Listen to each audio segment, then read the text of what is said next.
नमस्कार, स्वागत आहे तुमचं लोकशिवाय मराठीमध्ये। राष्ट्रवादी काँग्रेस शरद पवार गटाचे प्रवक्ते जे आहेत अंकुश काकडे यांनी एका वृत्तवाहिनीला मुलाखत देताना म्हटलंय की पुण्यामध्ये बाहेरून शिक्षण घेणाऱ्या विद्यार्थ्यांमुळे पुण्याची विसर्जन मिरवणूक जी आहे ती बदनाम होते।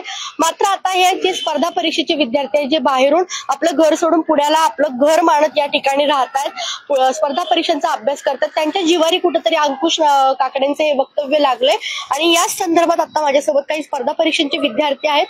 कसं बघताय नेमकं या वाक्याकडे? कारण त्यांनी एक वादग्रस्त वक्तव्य केले की बाहेरून येणाऱ्या मुलांमुळे विसर्जन मिरवणूक बिघडत आहे। नाही, त्यांनी जे वक्तव्य केलं ते अत्यंत चुकीचं आहे, निषेधार्ह आहे। अण्णांनी त्यांचं वक्तव्य मागे घेणं गरजेचं आहे, कारण की तुम्ही सरसकट सर्व विद्यार्थ्यांना बदनाम करू शकत नाही। ठीक आहे, 2-4 विद्यार्थी काही चुकीचं वागले असतील, त्याच्यामुळे तुम्ही सर्व विद्यार्थी जे लाखो विद्यार्थी पुण्यात शिक्षणासाठी येत आहे त्यांचं सरसकटीकरण करून बदनाम नाही ना करू शकत। आणि असंही तुम्ही काय म्हणता, डीजे समोर नाचतात वगैरे, गणपती मंडळ तुमचं, डीजे तुमचा, त्याच्यावर गाणे लावणारे तुम्हीच लावता, मग तुम्ही नाचणाऱ्या लोकांना कशाला बदनाम करता? तुम्ही ते डीजे संस्कृती बंद करा। तुम्ही तुमच्या गणपती मंडळ असतील किंवा तुमचे जे हे सगळे पदाधिकारी असतील त्यांना तुम्ही एक शिस्त सांगा, नियमावली बनवा, ती पाळली गेली पाहिजे।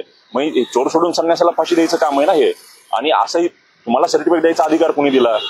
पुण्याचा 7/12 तुमच्या नावावर आहे का? आणि पुण्यात आम्ही इथं, पुणे शैक्षणिक राजधानी तर शिक्षणासाठी इथंच येणार ना, शैक्षणिक सगळ्या सोयी सुविधा आहेत। तुम्ही तरी पुण्यात येऊन स्थायिकच झाला असता ना। मूळ पुणे काय 1000 वर्षापासून तुम्ही पुण्यात राहत नाहीत, तुम्ही आमच्या आधी आला असाल, आम्ही नंतर येतोय। पण तुम्ही असं वक्तव्य करून समाजामध्ये दोष निर्माण करू नका। आधीच महाराष्ट्रात जाती धर्माच्या नावाखाली वातावरण पटलेलं आहे, त्याच्यामध्ये तुम्ही प्रांतिक द्वेष निर्माण करणारं वक्तव्य जे केलंय ते मागे घेणं गरजेचं आहे, नाहीतर आम्ही विद्यार्थी रस्त्यावर उतरून तुमचा निषेध करू। नक्कीच दादा, तू कसं बघतो या सगळ्या वक्तव्याकडे? आणि 2-4 मुलांमुळे सगळ्यांनाच यामध्ये भरडलं जातं असं वाटतंय का? संत म्हणतात की विश्वाचे आमचे घर या उक्तीप्रमाणे लोकमान्य टिळकांनी सर्व एकत्र आणण्यासाठी हा गणेश उत्सव सुरू केला।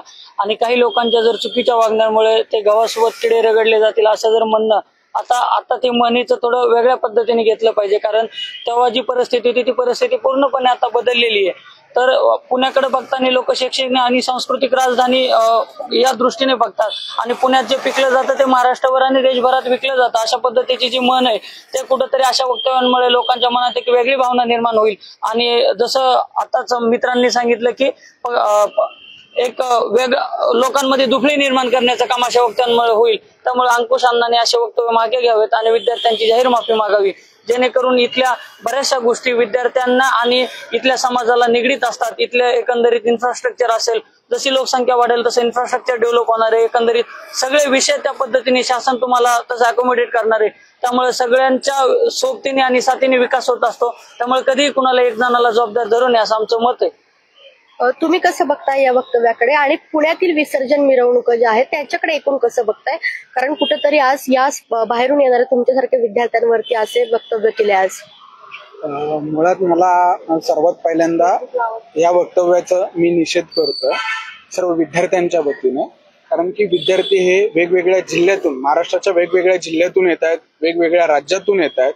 महाराष्ट्रातला सांस्कृतिक उत्सव म्हणून गणेश उत्सव पाहिला जातोय आणि ह्याचा एक इतिहास आहे। या इतिहासामध्ये विद्यार्थ्यांना स्पर्धा परीक्षा करताना लोकमान्य टिळकांनी शिवजयंतीचा उत्सव हा बाहेर आणला आपल्या मंडळांच्या ह्याच्यात, तर ही संस्कृती अजूनपर्यंत टिकलेली आहे। विद्यार्थी जे अभ्यास करतात त्याचाच एक भाग म्हणून ते या उत्सवामध्ये सामील होत असतात। दादांनी हे वक्तव्य करणं म्हणजे अत्यंत विचारपूर्वक न केलेलं हे वक्तव्य आहे दादांचं। त्यांनी विचार करावा की एमपीएससीची बरेच आंदोलनं झाले, त्याच्यात त्यांच्या पक्षश्रेष्ठींनी विद्यार्थ्यांच्या बाजूने अनेक मतं मांडलेली आहेत। तर मला असं वाटतंय विद्यार्थी हा त्यांच्या कुटुंबातून सणासुदाला तिथे सामील होऊ शकत नाही, दिवस रात्र अभ्यास करत असतो, त्याच्यातून थोडा विरंगुळा म्हणून या आपल्या डीजेच्या किंवा नाचण्यासाठी या संस्कृतीच्या कार्यक्रमांमध्ये तो इन्व्हॉल्व्ह होत असतो। ह्याला तुम्ही 2-4 विद्यार्थ्यांना पकडून सर्व विद्यार्थ्यांना गुन्हेगार ठरवण्याचं काम करू नये। त्याच्यासाठी तुम्ही इथली प्रशासकीय व्यवस्था खंबीर आणि चोख ठेवावी, जेणेकरून असे कुठले प्रसंग होणार नाहीत। विद्यार्थ्यांना गाईडलाईन्स द्याव्या, आपल्याकडे ती व्यवस्था आहे।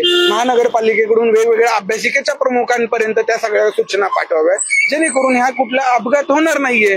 तर दादांचं एक म्हणजे तुम्ही असे वक्तव्य करून आपापल्यामध्ये का मतभेद निर्माण करून देताय? एकीकडे जातीय तेढ, धार्मिक तेढ, सांस्कृतिक तेढ, भाषिक तेढ निर्माण झाले। अशा वेळेस तुम्ही हा सांस्कृतिक सलोख्याचा एक निर्माण करण्याची ही एक संधी असते, सगळ्यांना सामावून घेण्याची एक संधी असते, त्याला तुम्ही तोडण्याचं काम करताय, हे करू नयेत अशी माझी विनंती आहे आणि माफी मागावी. नक्कीच दादांनी वक्तव्य केले, निषेध व्यक्त करताय. विद्यार्थी म्हणून एकत्र येऊन काही आंदोलन वगैरे करणार आहात? नाही, आम्ही आंदोलन वगैरे काही नाही, पण आम्ही ह्या वक्तव्याचा निषेध करतो आणि त्यांची पक्षश्रेष्ठी असेल आम्ही त्यांच्याकडे तक्रार करणार की हे वक्तव्य कुठेतरी समाजामध्ये असंतोष निर्माण करणार आहे आणि हे त्यांनी विचारपूर्वक करणं गरजेचं होतं. तर हे वक्तव्य त्यांनी मागे घेतलं पाहिजे. माफीची मागणी करता? माफीची मागणी तर आहे, त्यांनी वक्तव्य मागे घेतलं पाहिजे. कारण ह्याच्यामुळे तुम्ही प्रांतामध्ये जिल्ह्यामध्ये वाद निर्माण होतील ना. जसं मुंबईमध्ये चालू आहे की परप्रांतीय विरुद्ध मराठी, जसं पुणेकराविरुद्ध पुण्याबाहेरचे लोक, असं होऊ शकतं ना. उद्या ह्याच्यामुळे जर इथल्या जे विद्यार्थी शिकायला आले त्यांना जर त्रास होणार असेल तर मग हे त्याला ते जिम्मेदार आहेत, त्यांनी कुठेतरी त्याची जिम्मेदारी घेतली पाहिजे. पुणे शहरामध्ये काय बदल व्हायला पाहिजे? एक स्पर्धा परीक्षेचा अभ्यास करणारे मुले भावी अधिकारी म्हणून बघतो आम्ही तुमच्याकडे. तुम्हाला काय वाटतं पुणे शहरात काय बदल व्हायला पाहिजे? आता पुणे ही महाराष्ट्राची सांस्कृतिक राजधानी आहे, शैक्षणिक केंद्र आहे. तर ही ओळख मागील काही वर्षापासून जर पाहिलं तर कुठेतरी पुसली जाते. आता पुण्यामध्ये तुम्ही पाहिलं तर हजारो कोटीचं ड्रग्स सापडलं. म्हणजे पुण्यामध्ये तयार झालेलं ड्रग्स हे लंडन वगैरे अमेरिकेमध्ये विकलं जात होतं. म्हणजे पुणे जे शैक्षणिक केंद्र होतं, पुण्यातले तयार झालेले अधिकारी, शिक्षण घेतलेली मुलं ही जगभरामध्ये जागतिक कंपन्यांचं नेतृत्व करायचं. तर आता पुण्याचं ड्रग्स हे जागतिक स्तरावर पोहोचलंय. पब संस्कृती फोपावली आहे, पार्टी कल्चर वाढलंय. मग कुठंतरी हे सगळं थांबून पुन्हा एकदा पुण्याचं गतवैभव पुण्याला कसं मिळेल आणि पुणे कसं सांस्कृतिक आणि शैक्षणिक पटलावर जागतिक स्तरावर येईल ह्यासाठी आपण प्रयत्न करणं गरजेचं आहे. आणि हे सर्व पुणेकर असतील, पुण्यातून बाहेरून शिकायला आलेले विद्यार्थी, हे सर्वांनी एकत्रित करणं गरजेचं आहे. कारण की आपलं पुणे आणि ते त्याची आपण काळजी घेणं गरजेचं आहे. काय वाटतं अंकुश काकडेने सगळं हे जे वक्तव्य केलं ते विचारपूर्वक केलं असेल असं वाटतंय का? नाही, विचारपूर्वक नाही. कुठेतरी ते काही राग असेल त्यांचा. आता ते सदाशिव पेठेत राहतात, त्यांच्या आजूबाजूला भरपूर एमपीसीचे विद्यार्थी आहेत. मग कुठेतरी ते वैयक्तिक त्यांच्या काही अनुभवातून त्यांनी केलंय, पण त्यांनी ते सरसकट सगळ्यांना असं बोलायला नाही पाहिजे.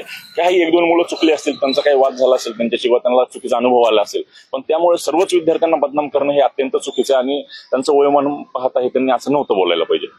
नक्कीच आपण पाहिलं तर अंकुश काकडे यांनी जे वादग्रस्त वक्तव्य केलं या वक्तव्यावरती विद्यार्थ्यांकडून अशा प्रतिक्रिया देण्यात येतात, त्यांच्याकडून निषेध व्यक्त केला जातोय आणि त्याचबरोबर 2-4 विद्यार्थ्यांमुळे सर्वांनाच गुन्हेगार ठरवू नका अशी प्रतिक्रिया जी आहे ती देखील या विद्यार्थ्यांकडून देण्यात येते. त्याचबरोबर पक्षश्रेष्ठींकडे तक्रार करणार आहोत आणि अंकुश काकडे यांनी माफी मागावी अशी मागणी देखील या विद्यार्थ्यांकडून करण्यात येते. मात्र आता अंकुश काकडे या वक्तव्य मागे घेणार का आणि माफी मागणार का हे पाहणं देखील आता तितकंच महत्त्वाचं असणार आहे. प्रियंका परदेशी, लोकशिवाय मराठी, पुणे.